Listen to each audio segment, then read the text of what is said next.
order. You are an incorrigible delinquent at times. Behave yourself, man.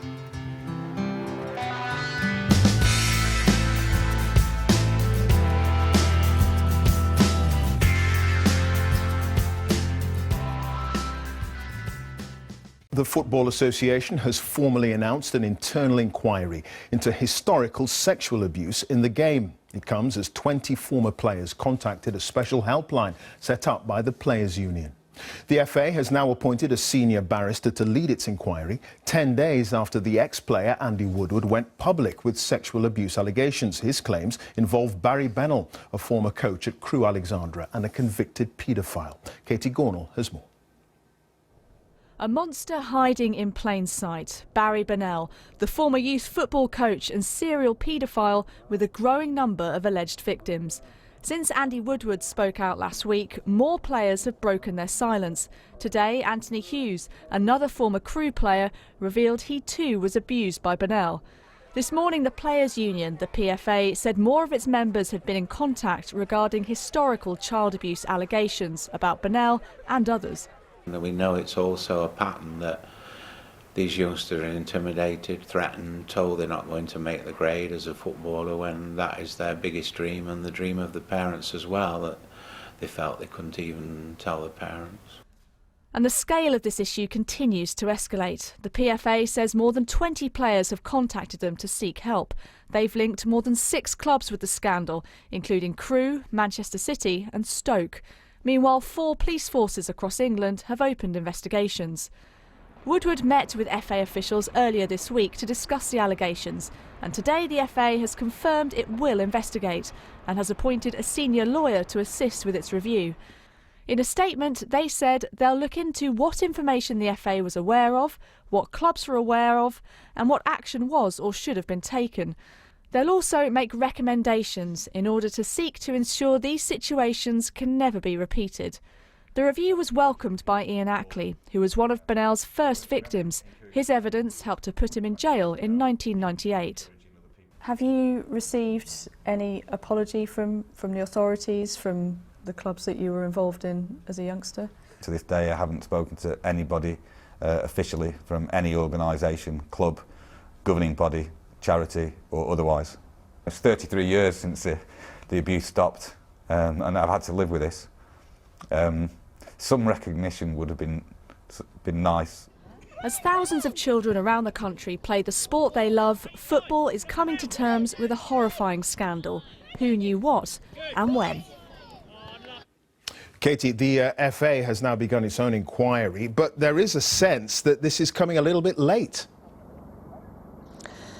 Well, Clive, I think the fact that the FA have launched this internal review shows that they are now fully engaged with this issue. But you're right, the football authorities have come in for criticism from victims who feel that it's taken too long for them to engage, not just with the severity of this issue, but with the scale of it as well. We heard from Ian Ackley there in that report. Now, he spoke out about Barry Bennell back in the 1990s, and his testimony was responsible for sending Bennell to jail for 9 years in 1998. But there was no FA investigation conducted at the time, no media outcry then as there is now. But today the FA say that they are engaged fully in helping the police. They don't want to do anything that might interfere with a criminal investigation. And they also supported the setting up of the NSPCC hotline as well for players to call in and report abuse. But it's clear that this isn't just an issue for the FA to address alone. Other sporting bodies, other clubs have been urged to engage with this as well, as concerns grow that this is an issue that could spread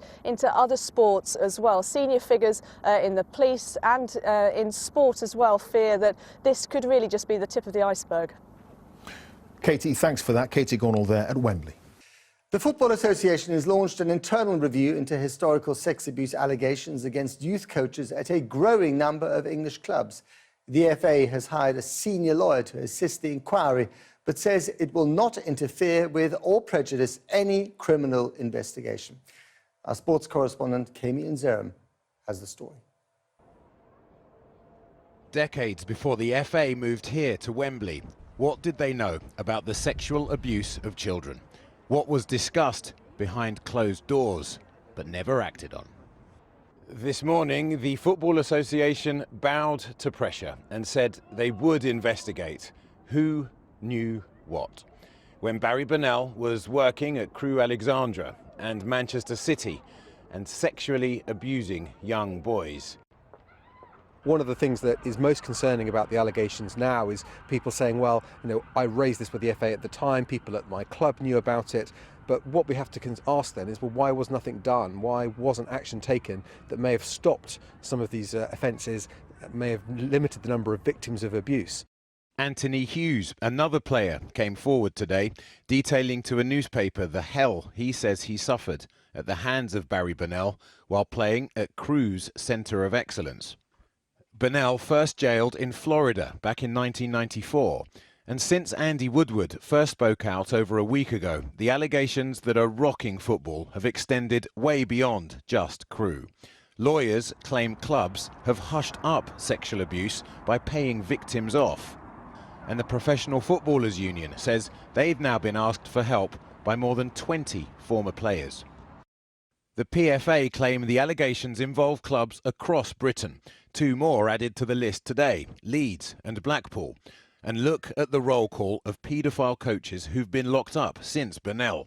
The nation's game has a big problem.